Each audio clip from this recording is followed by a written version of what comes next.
ಎಲ್ರಿಗೂ ನಮಸ್ಕಾರ. Hallikar Lokesh warmer YouTube ಚಾನಲ್ಗೆ ಸ್ವಾಗತ. ಮೊದಲನೇದಾಗಿ ನಾನು ಪದೇ ಪದೇ ಕೇಳ್ತಾ ಇರ್ತೀನಿ, ದಯವಿಟ್ಟು ಎಲ್ಲರೂ ಕೂಡ ಸಬ್ಸ್ಕ್ರೈಬ್ ಮಾಡಿ. ವಿಡಿಯೋ ವಾಚ್ ಮಾಡ್ತೀರಾ, ದಯವಿಟ್ಟು ಪೂರ್ತಿ ನೋಡಿ.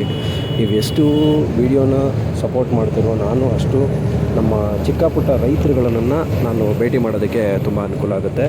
ಹಾಗಾಗಿ ಸಬ್ಸ್ಕ್ರೈಬ್ ಮಾಡಿ, ಶೇರ್ ಮಾಡಿ, ಲೈಕ್ ಮಾಡಿ ಅಂತ ಹೇಳ್ತಾ ಈ ಒಂದು ಪುಟ್ಟ ರೈತನ ಒಂದು ಸ್ಟೋರಿಯನ್ನು ತಗೊಳ್ಳೋಣ.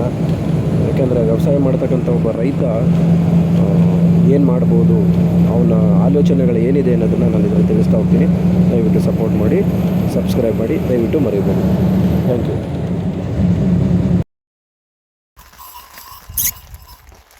ಸಾಕು ನಿಲ್ಸೋಣ ಹಂಗೆ.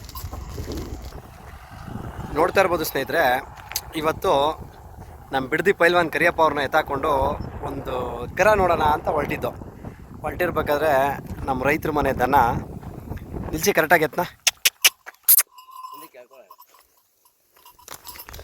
ನಮ್ಮ ವ್ಯವಸಾಯ ಮಾಡೋ ರೈತರ ಮನೆ ದನ ನಿಂತಿದ್ದು. ಆ ಅಣ್ಣನ ಮಾತಾಡಿಸ್ಬಿಟ್ಟು ಹಂಗೇ ಏನು ಎತ್ತ, ಯಾವ ಊರು, ಏನು ಕತೆ ಕೇಳೋಣ. ಅಣ್ಣ, ಏನು ನಿಮ್ಮ ಹೆಸರು? ಯಾವ ಊರು ಇರ್ತಾವೋ? ಉತ್ತರಾಯನಗುಡಿಪಾಳ್ಯ ಬಿಡದಿ ಹತ್ರ. ಎಷ್ಟು ಕಿಲೋಮೀಟ್ರ್ ಬಿಡದಿಯಿಂದ ಇಲ್ಲಿಗೆ? 8 ಕಿಲೋಮೀಟ್ರು. ಏನು ಪರ್ಪಸ್ಗೆ ಇವು ಇಟ್ಕೊಂಡಿರೋದು? ನೀವೇ ತೊಗೊಂಡಿರೋದ, ಸಾಕಿರೋದ, ಅಥವಾ ಕೂಟ ಮಾಡಿರೋದ? ಹಾಂ,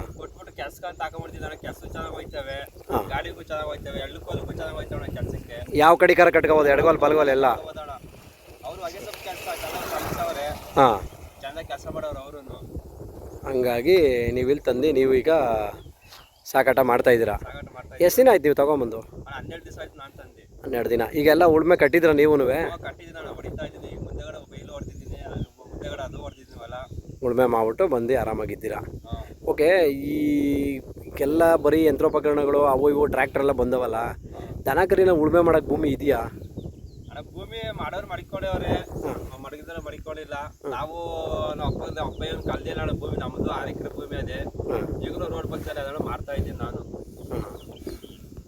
ಹಂಗೆ ರೀ. ಓಕೆ. ಈಗ ಭೂಮಿ ಕಳೀಲಿಲ್ಲ, ಇಟ್ಕೊಂಡಿದ್ದೀರಾ, ಅದಕ್ಕೆ ವ್ಯವಸಾಯ ಮಾಡ್ತಿದ್ದೀರಾ.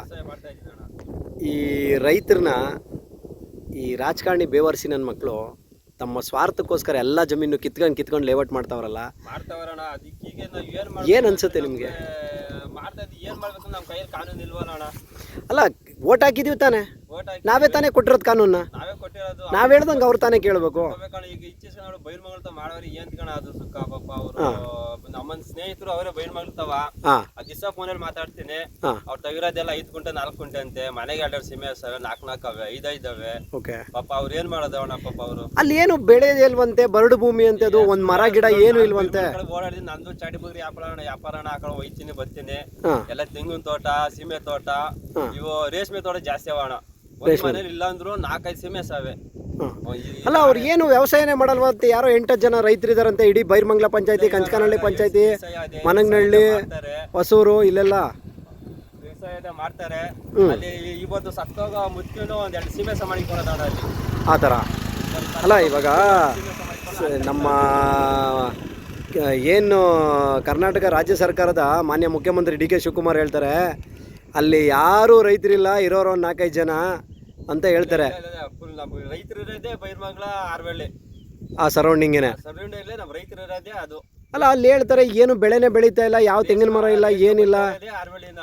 ಎಲ್ಲ AI ಟೆಕ್ನಾಲಜಿ ಉಪಯೋಗಿಸ್ಕೊಂಡು ವಿಡಿಯೋ ಮಾಡಿಬಿಟ್ಟವ್ರೆ, ಎಲ್ಲ ಮರ ಗಿಡ ಇರೋ ಥರ ವಿಡಿಯೋಗಳು ಬಿಡ್ತಾವ್ರೆ, ಎಲ್ಲ ಸುಳ್ಳು ಅಂತ ಹೇಳ್ತಾರೆ. ರೈತರಿರೋದೇ ಬೈರ್ಮಂಗ್ಲ, ಆರ್ವಳ್ಳಿಲಿ 100% ನಮ್ಮ ರಾಮನಗರ ರೇಷ್ಮೆ ಬರ್ತಾ ಇರೋದು ಆರ್ವಳ್ಳಿ ಬೈರ್ಮಂಗ್ಲ.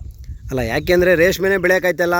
ಅವ್ರು ಯಾರೋ ಮೊನ್ನೆ ಮೀಡಿಯಾದಲ್ಲಿ ನಾನು ನೋಡಿದೆ, ಇನ್ಸ್ಟಾಗ್ರಾಮಲ್ಲಿ, ಇದು ಏನೋ ಬಿಡದಿ ಬೈರ್ಮಂಗ್ಲ ಕಂಚಕನಹಳ್ಳಿ ಹೊಸೂರ್ದು ರೇಷ್ಮೆ ಅಂದರೆ ಯಾರೂ ತೊಗೊಳೋದೇ ಇಲ್ವಂತೆ. ನಿಜನಾ ಇದು? ಇದೇ ಸುಳ್ಳಣ, ಇದು ಸುಳ್ಳು ಗಾಡಿಕೆ. ಇದು ಸುಳ್ಳು, ಇದು ತಗೊಳೋದಿಲ್ಲ ಅಂದ್ರೆ ಅದು ಏನು ಕಾಡ್ತಾಣ ಅದು ಆ ಥರ. ಅಲ್ಲ, ನಿಮ್ಮ ಲೆಕ್ಕದಲ್ಲಿ ಇವಾಗ ಸರ್ಕಾರ ಮಾಡ್ತಿರೋದು ಇದು ಸರಿನಾ ತಪ್ಪ? ತಪ್ಪು ಸರ್, ತಪ್ಪು. ಅಂದರೆ ರೈತರ ಭೂಮಿನ ಕಿತ್ಕೊಂಡು ಅಯ್ಯೋ ಅನಿಸಿ ಮಾಡ್ತಿದ್ದಾರೆ. ಅಲ್ಲಿರೋದೆಲ್ಲ 4 ಕುಂಟೆ 3 ಕುಂಟೆ 6 ಕುಂಟೆ ಇರೋದು, 10-12 ಕುಂಟೆ ಎಕರೆ ಹೊಟ್ಟೋದು ಯಾರು ಇಲ್ಲ ಅಣ್ಣ. ಅಲ್ಲಿ ಇದು ಡಿ ಕೆ ಶಿವಕುಮಾರ್ ಮಾಡ್ತಾ ಇರೋದು ತಪ್ಪು. ಇದು ಅದು ಬರಡು ಭೂಮಿ ಅಂತ ಹೇಳಿಕೆ ಕೊಟ್ಟವ್ರೆ, ಅದು ತಪ್ಪು. ಅದು ನಿಮ್ಮ ಲೆಕ್ಕಾಚಾರದಲ್ಲಿ ವ್ಯವಸಾಯಕ್ಕೆ ಯೋಗ್ಯವಾದಂಥ ಒಂದು ಭೂಮಿ ಅದು ನಿಮ್ಮ ಲೆಕ್ಕದಲ್ಲಿ ಅಲ್ವಾ? ಈಗ ಬೈರ್ಮಂಗ್ಲಕ್ಕೂ ನಿಮ್ಮೂರಿಗೂ ಎಷ್ಟು ಕಿಲೋಮೀಟರ್ ಆಗ್ಬೋದು ಅಂದಾಜು? ಊರು ಅಂದರೆ ಒಂದು 22 ಕಿಲೋಮೀಟ್ರು. 22 ಕಿಲೋಮೀಟ್ರಲ್ಲಿರೋ ನಿಮಗೆ ಅದು ಬರಡು ಭೂಮಿ ಅಲ್ಲ ಅಂತ ಗೊತ್ತು. ವ್ಯವಸಾಯ ಮಾಡೋಕ್ಕೆ ಯೋಗ್ಯವಾದ ಭೂಮಿ. ವ್ಯವಸಾಯ ಮಾಡ್ತಿದ್ದಾರೆ, ತೆಂಗು, ಅಡಿಕೆ, ಮಾವಿನ ಗಿಡ, ಆಮೇಲೆ ಪ್ರತಿಯೊಂದು ರೈತರು ರೇಷ್ಮೆ, ಪ್ರತಿಯೊಂದು ನಡೀತಿರ್ತಕ್ಕಂಥ ಲೇವಾದೇವಿ ವಹಿವಾಟುಗಳೇ ತರಕಾರಿ, ಹಣ್ಣು, ಸೊಪ್ಪು ಇಂಥದ್ದೆಲ್ಲ ಅಲ್ಲಿ ನಡೀತಿದೆ ಅಂತ ಒಬ್ಬ ಸರ್ವೇ ಸಾಮಾನ್ಯವಾದ ಒಬ್ಬ ರೈತ ನಿನಗೆ ಗೊತ್ತಿರೋದು. ಒಬ್ಬ ಮಾನ್ಯ ಮುಖ್ಯಮಂತ್ರಿಗೆ ನಾವು ಓಟ್ ಹಾಕಿ ಕಳಿಸಿರೋಂಥ ಮುಖ್ಯಮಂತ್ರಿಗೆ ಗೊತ್ತಿಲ್ಲ. ಅಲ್ಲಿಗೆ ಅರ್ಥ ಮಾಡ್ಕೊಳ್ಳಿ ಸ್ನೇಹಿತರೆ. ಯಾವತ್ತೇ ಆಗಲಿ ನೋಡಿ, ಹಿಂಗೆ ನಾವು ಸಣ್ಣ ಪುಟ್ಟ ರೈತರ ಮನೆಯಲ್ಲಿ ಯಾವುದೋ ಒಂದು ದನನ ವೀಡಿಯೋ ಮಾಡೋಕ್ಕೆ ಹೋದಾಗ ಪ್ರತಿಯೊಂದು ವಿಚಾರನೂ ಆಚೆ ಕಡೆ ಬರುತ್ತೆ. ಪ್ರತಿಯೊಂದು ಅವರಲ್ಲಿರ್ತಕ್ಕಂಥ ನೋವುಗಳನ್ನು ಹೇಳ್ಕೊಂತಾರೆ. ನಾನು ಆದಷ್ಟು ಅದಕ್ಕೆ ಹೇಳೋದು, ದಯವಿಟ್ಟು ರೈತರ ಮನೆ ವೀಡಿಯೋ ನೋಡ್ತಾ ಇರ್ತೀರಾ. ನಾನು ಕೇಳೋದಿದೆ, ನನ್ನ ಚಾನಲ್ನ ಸಬ್ಸ್ಕ್ರೈಬ್ ಮಾಡಿ, ಸಪೋರ್ಟ್ ಮಾಡಿ. ನನ್ನ ಕೈಯಲ್ಲಾಗಿದ್ದು ನಮ್ಮ ರೈತರಿಗೆ ಏನು ಬೇಕೋ ನನ್ನ ಕೈಯಲ್ಲಿ ಮಾಡ್ತೀನಿ. ನನ್ನ ಕೈಯಲ್ಲಿ ಆದರೆ ಆಗಿಲ್ಲ ಅಂದರೆ ಅವ್ರು ಕೆಟ್ಟದಂತೂ ಮಾಡಲ್ಲ, ಬಿಟ್ಬಿಡ್ತೀನಿ. ಆ ಥರ ಲೆಕ್ಕಾಚಾರ. ಓಕೆ ಅಣ್ಣ, ಇವಾಗ ನೀವು ವ್ಯವಸಾಯ ಮಾಡ್ತಿದ್ರೆ ಎಲ್ಲ ಮಾಡ್ತಿದ್ರಿ ಅಂತ ಹೇಳಿದ್ರಿ. ಸೊ ಇಲ್ಲಿ ಮಳೆ ಆಗಿದೆಯಾ? ಪರವಾಗಿಲ್ವಾ? ಮಳೆ ಆಗಿದೆ ಅಣ್ಣ, ಸೂಪರ್ ಆಗಿದೆ ಮಳೆ. ಒಂದು 2 ವಾರದಿಂದ ಮಳೆ, ಈಗ ಒಂದು 3 ದಿವಸದಿಂದ ಮಳೆ ಇಲ್ಲ ಅಷ್ಟೇ. ಓಕೆ, ಇವಾಗ ಈ ಎತ್ತುಗಳಲ್ಲಿ ವ್ಯವಸಾಯ ಮಾಡ್ತೀರಾ, ಎಲ್ಲ ಮಾಡ್ತೀರಾ. ನೀವು ಓಪನ್ ಆಗಿ ಹೇಳಿದ್ರೆ, ಅಣ್ಣ ನಂದೊಂದು ಚೂರು ಚಾಟಿ ಬುಗುರಿ ಮಾಡೋದು, ಸಣ್ಣ ಪುಟ್ಟ ತರೋದು ಕೊಡೋದೆಲ್ಲ ಇರ್ತದೆ ಅಂತ. ಅಂದರೆ ನಿಮ್ಮ ಮನೇಲಿ ದನ ಯಾವಾಗಲೂ ಇರ್ತವೆ, ಹೋಯ್ತವೆ, ಬರ್ತಾ ಇರ್ತವೆ. ಓಕೆ, ಈಗ ನೀವು ಕೂಟ ಮಾಡಿರೋ ತಂದ್ರಲ್ಲ, ಆಗ ಒಂದು ವೇಳೆ ನೀವು ಕೂಟ ಮಾಡಬೇಕು ಅಂದಾಗ 120 ತನಕ ಕೂಟ ಮಾಡ್ತೀರಾ? 120 ತನಕ ಕೂಟ ಮಾಡ್ತೀರಾ? ಓಕೆ, ಈ ದನಗಳನ್ನೆಲ್ಲ ಏನು ತಿಂಡಿ ಕೊಟ್ಟು ಮೇಯಿಸೋದು ಜಾಸ್ತಿ? ನಾನು ಚಕ್ಕಿ ಬಸ, ರವೆ ಬಸ, ಡಿಲಕ್ಸ್ ಹಾಕ್ತಾನೆ ಮಸ್ತಾಗಿ. ಯಾರೋ ನಮ್ಮ ರೈತರನ್ನೇ ಡಿಲಕ್ಸ್ ಹಾಕು ಚೆನ್ನಾಗಿ ಬರ್ತವೆ ಬಣ್ಣ ಗಿಣ್ಣ ಅಂದ್ರು. ಹೌದು, ಮಸ್ತಾಗಿ ಡಿಲಕ್ಸ್ ಹಾಕ್ತಾ ಇದ್ದಾಳೆ. ಕಡಲೆ ಒಟ್ಟು, ಜೋಳದ ನುಚ್ಚು ಎಲ್ಲ ಹಾಕ್ತೀರಾ? ಓಕೆ, ಈ ಎಲ್ಲ ವ್ಯವಸಾಯಕ್ಕೂ ಕೂಡ ದನಗಳನ್ನೇ ಆದಷ್ಟು ಬಳಸ್ಕೊತೀರಾ? ಓಕೆ, ಇವು ಬಿಟ್ಟರೆ ನಮ್ಮ ಹಳ್ಳಿಕಾರು ಏನು ನಮ್ಮ ದೇಶೀಯ ತಳಿಗಳಲ್ಲಿ ನಮ್ಮ ನಾಟಿ ದನಗಳು ಬೇರೆ ಯಾವಿದಾವೆ? ಬೇರೆ ಅಂದ್ರೆ ನಮ್ಮ ಕರ್ನಾಟಕದಲ್ಲಿ ಹಳ್ಳಿಕಾರ ಅಲ್ಲಲ್ಲ, ನಿಮ್ಮ ಮನೇಲಿ ಸೀಮೆ ಎತ್ತವಣ ಒಂದು ಜೊತೆ, ಸೀಮೆ ಎತ್ತ ಒಂದು ಜೊತೆ, ಒಂದು ಹಾಲ್ನಸ ಯಾವುದು? ನಾಟಿ ಹಸ. ನಾಟಿ ಹಸ, ಅದನ್ನೇ ಕೇಳ್ತಾರೆ. ಯಾಕೆಂದರೆ ಬ್ರೀಡಿಂಗ್ ಪರ್ಪಸ್ಸು ನಾಟಿ ದನ ಇದ್ರೇ ಅದಕ್ಕೆ ಒಂದು ಚಂದ, ಅದಕ್ಕೋಸ್ಕರ ನಾನು ಕೇಳಿದೆ ಅಷ್ಟೇ. ಓಕೆ, ಇವಾಗ ಇಷ್ಟೆಲ್ಲ ತಿಂಡಿ ಕೊಡ್ತೀರಾ. ಹಾಗೊಂದು ವೇಳೆ ಯಾರಾದರೂ ಬಂದು ಅಣ್ಣ ಇವು ನನಗೆ ಬೇಕು ಕೊಡಿ ಅಂದರೆ ಕೊಡ್ತೀರಾ? ಕೊಡ್ತೀರಾ? ನಿಮ್ಮ ಮೊಬೈಲ್ ನಂಬರು? 9740 600 323. ಓಕೆ, ನೋಡ್ತಾ ಇರ್ಬೋದು, ಇದು ಮೊಬೈಲ್ ನಂಬರು. ಓಕೆ ಅಣ್ಣ, ಇವಾಗ ನೀವು ದನ ಕೊಡ್ತೀನಿ ಅಂತ ಹೇಳಿದ್ರಿ. ಈಗ ನೀವು ತರಬೇಕು ಅಂತ ಹೋದಾಗ ಆಲ್ಮೋಸ್ಟ್ ಅಲ್ಲಿ ಯಾವ ಕಡೆಗೆ ಜಾಸ್ತಿ ಹೋಗ್ತೀರಾ ನೀವು?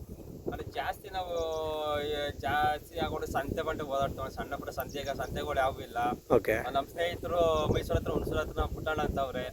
ನಮ್ಮ ಪುಟ್ಟಣ್ಣ, ಪುಟ್ಟು, ಅವ್ರನ್ನ ಫೋನ್ ಹಾಕಿ ಹಿಂಗೆ ದನ ಇಲ್ಲ ಅಣ್ಣ ಅಂದರೆ, ಬಾ ನಿಮ್ಗೆ ಆಗವು ಯಾವನ್ನ ಕೊಡಿಸ್ತೀನಿ ಅಂತ ಕೊಡಿಸ್ತಾರಣ್ಣ. ಪುಟ್ಟು ನನ್ನ ಫ್ರೆಂಡೇನೆ. ನಾನು ಮೊನ್ನೆ ನಮ್ಮ ಮೈಸೂರು ಶಂಕರಪ್ಪ ಅವ್ರ ಮದುವೆಗೆ ಹೋಗಿದ್ವಿ. ಪುಟ್ಟಣ್ಣ ಬಂದಿಲ್ವೇನಪ್ಪ ಗ್ಲಾಸು? ಅವರು ಕೊರೋನಾದಲ್ಲಿ. ಹೌದಾ? ಪುಟ್ಟಣ್ಣ ಅಂತವೆ ನೋಡ್ತಾ ಇರ್ಬೋದು. ಈ ವಿಡಿಯೋ ಹಾಕಿದ್ರೆ ಅವ್ರಿಗೆ ಗೊತ್ತಾಗ್ಬಿಡುತ್ತೆ ನಮ್ಮ ಪುಟ್ಟಣ್ಣಂಗೆ. ನಂದು ಇಂಡಿಯನ್ ಬ್ರ್ಯಾಂಡ್ ಅಂತೇಳಿ, ಭಾರತದ ತಳಿ ಅಂತೇಳಿ ನಂದೊಂದು ಗ್ರೂಪ್ ಇದೆ, ವಾಟ್ಸಪ್ ಗ್ರೂಪು. ಹೌದಾ? ಹೌದು, ತುಂಬ ಸಂತೋಷ ಆಯ್ತದೆ, ತುಂಬ ಒಂದು ಖುಷಿ. ಯಾಕೆಂದರೆ ನಮ್ಮ ರೈತರ ಮನೆಯಲ್ಲಿ ವಿಡಿಯೋ ಮಾಡಿದ್ರೆ ಅದಕ್ಕೆ ಒಂದು ಖುಷಿ ಸಿಗುತ್ತೆ. ಅಣ್ಣ ಯಾರಾದರೂ ರೈತರು ಕೇಳ್ಕೊಂಬಂದರೆ ಕೊಡಿ ಅಣ್ಣ, ನಿಮ್ಗೆ ಏನು ಬೆಲೆ ಆಗಬೇಕು ಅಣ್ಣ, ಸುಳ್ಳು ಹೇಳ್ಬೇಡಿ. ನೀವು ಹೇಳಿದ್ರಿ ಅಣ್ಣ ಇರೋದೇ ನಾನು ಚಾಟಿ ಬುಗುರಿ, 100 ರೂಪಾಯಿ ಸಿಗಲಿ 1000 ರೂಪಾಯಿ ಸಿಗಲಿ ನಾನು ಕೊಟ್ಟೇ ಕೊಡ್ತೀನಿ ಅಂತ ಬಸವಣ್ಣನ ಹಿಡ್ಕೊಂಡಿದ್ದೀರಾ. ಆಮೇಲೆ ನಾನು ಪದೇ ಕೇಳ್ತಾ ಇರ್ತೀನಿ, ಭಗವಂತನ ಆಣೆಗೂ ಈ ಬಸಪ್ಪನ ಮೇಲೆ ಆಣೆಗೂ ಇಷ್ಟು ಕೊಟ್ಟೆ ಅಂತ ಸುಳ್ಳು ಹೇಳ್ತಾರೆ ಕೆಲವರು. ದಯವಿಟ್ಟು ಹಂಗೆ ಹೇಳ್ಬೇಡಿ. ನೀವು 10 ರೂಪಾಯಿಗೆ ತಂದಿರಿ. ಪುಟಾಣಿ ಕ್ಲೋಸ್ ಫ್ರೆಂಡ್ ಆಯ್ತಾರಲ್ಲ, ಪುಟಾಣಿ ಕೇಳ್ರಿ, ಬಸಪ್ಪನ ಆಣೆ ನನಗೆ 1,38ಗೆ ಆಗವಣ. 1,38,000 ಜಾಸ್ತಿ ಅಂತ ಅನಿಸ್ಲಿಲ್ವಾ? ಬಾಡಿಗೆ ಸೇರಿಸಿ ಅಣ್ಣ. ಓ ಹಂಗೆ ಬಾಡಿಗೆ ಒಟ್ಟಲ್ಲಿ ಮನೆ ತಗ ಬರೋದಕ್ಕೆ ಒಂದು 38 ಬಿದ್ದೋಗವೆ. ಓಕೆ, ಹಂಗಾಗಿ ಬಾಡಿಗೆ ಆ ಥರ. ಓಕೆ, ಯಾವುದೇ ರೀತಿಯ ಸುಳ್ಳುಗಳೇನಿಲ್ಲ ತಾನೆ? ಯಾಕೆಂದರೆ ಆಮೇಲೆ ಇಲ್ಲಿ ಒಂಥರ ಸುಳ್ಳು ಹೇಳೋದು, ಆಮೇಲೆ ಇನ್ಯಾರೋ ಸಿಕ್ಕಿದಾಗ ಕೇಳಿದಾಗ ರೈತರು ಯಾವುದೇ ಕಡೆ ಸುಳ್ಳು ಹೇಳೋಣ. 100 ರೂಪಾಯಿ ಬನ್ನಿ ಮೊದಲಂದ್ರೆ 100 ರೂಪಾಯಿ ಬರಲಿ, 50 ರೂಪಾಯಿ ಖುಷಿನೇ. ಆ ಥರ ನಾವು ಕೆಲವು ಜನ ಮಾಡ್ತಾರಣ. 1 ಲಕ್ಷ ಆಗಿದ್ರೆ 2 ಲಕ್ಷ ಆಗ ಬಂತಾರೆ, 2 ಲಕ್ಷ ಆಗಿದ್ರೆ 4 ಲಕ್ಷ ಆಗ ಬಂತಾರೆ. ಸುಳ್ಳು ಪಳ್ಳು ಹೇಳೋಣ. ಓಕೆ, ಯಾಕೆ ನಾನು ಈ ಮಾತು ಕೇಳಿದೆ ಅಂದರೆ, ಇವತ್ತು ನೀವು ಒಂದು ಮಾತು ಹೇಳಿದ್ರೆ, ಇಲ್ಲಿಂದ 25 ಕಿಲೋಮೀಟರ್ ಇರೋ ಬೈರುಮಂಗಲದಲ್ಲಿ ನಡೀತಕ್ಕಂಥದ್ದೇ ನಿಮಗೆಲ್ಲ ಗೊತ್ತಿದೆ ಅಂದರೆ, ಆ ಮಟ್ಟಕ್ಕೆ ಭೂಮಿ ಇದೆ ಅಂದರೆ ನೋಡ್ತಾ ಇರ್ಬೋದು. ಇಲ್ಲಿ ನಾನೊಂದು ವಿಡಿಯೋದಲ್ಲಿ ತೋರಿಸಿ ನೋಡಿ, ಇದು 25 ಕಿಲೋಮೀಟ್ರಿಂದ ಆಚೆ ಕಡೆ ಇರೋದು. ಇದು ಅಲ್ಲಿ ಕಾಣಿಸ್ತಿರೋದೆಲ್ಲ ಫಾರೆಸ್ಟ್ ಲ್ಯಾಂಡು. ಏನು ಹೈ ಟೆನ್ಷನ್ ವೈರ್ಗಳಿದೆಯೋ ಆ ನಿಯರೆಸ್ಟಲ್ಲಿ ಇರೋದೆಲ್ಲ ಫಾರೆಸ್ಟ್ ಲ್ಯಾಂಡ್ ಇದು. ಆಲ್ಮೋಸ್ಟ್ ಅಲ್ಲೂ ಎಲ್ಲ ರೈತರುಗಳು ಜಮೀನುಗಳನ್ನ ಮಾಡ್ಕೊಂಡಿದ್ದಾರೆ. ಇಲ್ಲಿ ನೋಡೋದಕ್ಕೆ ದೂರದಲ್ಲಿ ಎಲ್ಲೋ ಒಂದೊಂದು ಮರಗಿಡಗಳು ದೊಡ್ಡ ಲೆವೆಲಲ್ಲಿ ಕಾಣ್ತಕ್ಕಂಥದ್ದು ರೋಡಲ್ಲಿ ನಿಮಗೆ ಅನ್ನಿಸ್ತಿದೆ. ಇದೇ ಥರ ಹೋಗಿ ಬೈರಮಂಗಲದಲ್ಲಿ ನಿಂತ್ಕೊಂಡು ಒಂದು ಎಲ್ಲರ ಜಾಗದಲ್ಲಿ ಈ ಥರ ಒಂದು ಮೇಲೆ ನಿಂತ್ಕೊಂಡು ಹಿಂಗೆ ಮಾಡಿದ್ರೆ ಪೂರ್ತಿ ಮಲೆನಾಡಲ್ಲಿ ನಾನು ಇದ್ದೀನಿ ಅನ್ನೋ ಒಂದು ಫೀಲ್ ಬರುತ್ತೆ. ತುಂಬ ನೋವಾಗ್ತಿದೆ. ಆ ಕಾರ್ಯಕ್ರಮಕ್ಕೆ ನಾನು ಕೂಡ ಒಂದು 2-3 ಸರಿ ಭಾಗವಹಿಸಿದ್ದೀನಿ. ಇನ್ನು ಮುಂದೆ ನಾನು ಕೂಡ ಅಲ್ಲಿನ ರೈತರುಗಳನ್ನ ಇಂಟರ್ವ್ಯೂ ಮಾಡಬೇಕು ಅಂತಿದ್ದೀನಿ. ಯಾಕೆ ಅಂತಂದರೆ ಇದನ್ನು ಆದಷ್ಟು ಬೇಗ ಕೈ ಬಿಟ್ಟರೆ ಮುಖ್ಯಮಂತ್ರಿಯವ್ರಿಗೆ ತುಂಬಾ ಒಳ್ಳೆಯದು. ಮುಂದಿನ ದಿನಗಳಲ್ಲಿ ಇನ್ನು ನೆಕ್ಸ್ಟ್ 5 ವರ್ಷಕ್ಕೂ ಅವರೇ ಬಂದು ಏನೋ ಒಂದು ಕರ್ನಾಟಕನ ಒಂದು ಮಾದರಿ ಕರ್ನಾಟಕವನ್ನಾಗಿ ಮಾಡೋದಕ್ಕೆ ಅನುಕೂಲ ಆಗುತ್ತೆ. ಇದೇ ಥರ ಆನೆಕಲ್ಲಲ್ಲೂ ಮಾಡಿಕೊಂಡು, ಚಿಕ್ಕಬಳ್ಳಾಪುರದಲ್ಲೂ ಮಾಡಿಕೊಂಡು, ತುಮಕೂರು ಹತ್ರನೂ ಮಾಡ್ಕೊಂಡು, ರಾಮನಗರ ಬಿಡದಿ ಹತ್ರನೂ ಮಾಡ್ಕೊಂಡು, ಇನ್ಯಾಕೆ ಉಳಿಸಿದಿರಿ ಸ್ವಾಮಿ ಮೈಸೂರನ್ನ, ಅಲ್ಲೂ ಮೈಸೂರು ತಪ್ಪಲಲ್ಲೂ ಮಾಡಿಬಿಡಿ. ಎಲ್ಲವನ್ನು ಗುಡಿಸಿ ಗುಂಡಾಂತರ ಮಾಡಿಬಿಟ್ಟು ಇಲ್ಲಿರೋ ರೈತರಿಗೆಲ್ಲ ವಿಷ ಕೊಟ್ಬಿಟ್ಟು ಹೋಗ್ಬಿಡಿ. ಆ ಥರ ಮಾಡಬೇಕಾಯ್ತದೆ. ಇಲ್ಲ ಮುಂದಿನ ದಿನಗಳಲ್ಲಿ ನಾವೇ ಬರಬೇಕು ಅಧಿಕಾರಕ್ಕೆ ಏನಂಗಿದ್ರೆ ದಯವಿಟ್ಟು ಆದಷ್ಟು ಇದನ್ನು ಕೈ ಬಿಟ್ಟು ರೈತರನ್ನ ಉದ್ಧಾರ ಮಾಡಿ. ಅನ್ನ ಬೆಳೆಯೋ ರೈತನ್ನೇ ನೀವು ಈ ಥರ ಬಾಯಿಗೆ ಮಣ್ಣು ಹಾಕಿದ್ರೆ ಏನು ಬರುತ್ತೆ?